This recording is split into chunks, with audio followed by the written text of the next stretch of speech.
Bonjour à tous, on se retrouve pour une nouvelle position.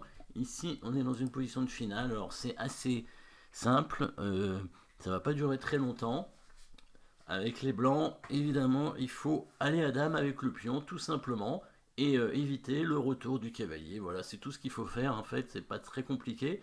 Après, il faut trouver la bonne case, évidemment, avec le roi. Bien sûr, on profite que le roi noir ne soit pas dans le carré pour avancer le pion, hein. Le coup forcé, bah, c'est le pion qui va à dame, et bien évidemment.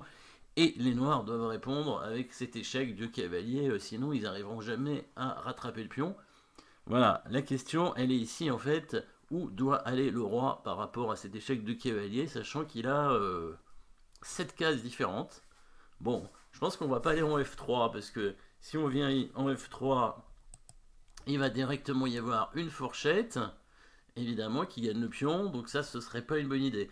Alors, la logique voudrait qu'on aille à deux cases en diagonale par rapport au cavalier, parce que le cavalier, il a beaucoup de mal à faire échec quand le roi est à deux cases en diagonale. Sauf que si on se met à deux cases en diagonale, en fait, on va rentrer dans une fourchette encore, hein, deux cases en diagonale. En fait, il fait échec en trois coups avec le cavalier, mais on met deux coups pour faire dame et c'est à lui de jouer. Donc, s'il arrive en fait sur la case en F6 avec son cavalier, bah, il va faire fourchette. Donc, si on vient au G4, il va faire cavalier C3.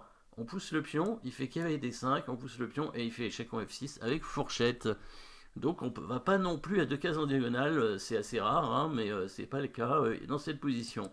Où est-ce qu'on peut aller? Si on va en F2 pour attaquer le cavalier, il va simplement aller en C3, menaçant d'aller en D5 pour arrêter le pion. Et si on pousse, il fait échec avec le cavalier et il revient. Donc c'est pas non plus en F2. On va pas en G2 non plus, évidemment, hein, parce que si on va en G2, bah, il y a directement la fourchette en F4, évidemment.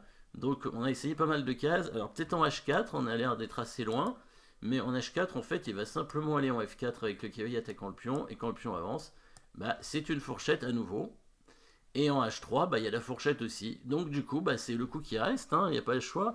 En fait, avec un roi, par rapport à un cavalier, soit on se met à deux cases en diagonale, et en général ça marche bien, mais là, bon, c'est un peu une exception, hein, ça fonctionnait pas parce que le roi, en fait, se rapprochait du pion qui allait à dame, et du coup, ça donnait une fourchette, donc il faut l'éloigner, et quand on peut pas aller à deux cases en diagonale, il faut aller à trois cases sur la même ligne.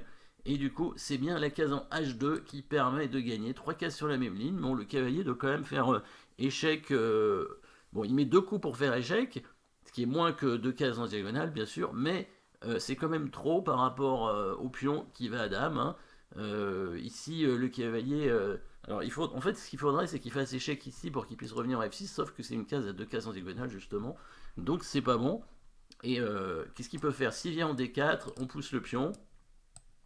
Et s'il fait échec ici, bon, maintenant, on peut aller à peu près où on veut avec le roi, je pense, hein. Ouais, le cavalier, il n'arrivera jamais à rattraper le pion.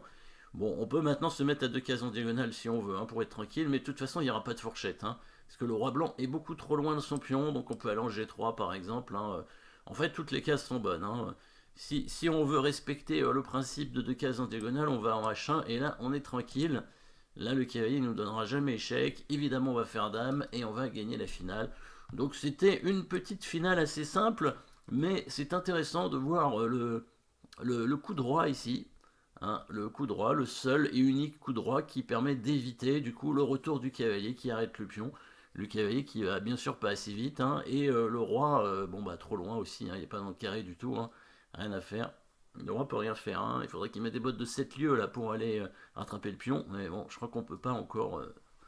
Il n'y a pas d'artefact, hein, dans ces parties d'échecs encore, hein. On sait jamais, hein, peut-être ça viendra un jour, mais ça m'étonnerait quand même, hein, parce que les règles n'ont pas changé depuis 2 siècles, donc ça m'étonnerait que ça change. On sait jamais, on verra bien. Voilà, en tout cas, merci d'avoir suivi cette petite finale simple avec un cavalier qui ne revient pas sur le pion. Et puis à très bientôt pour une nouvelle position.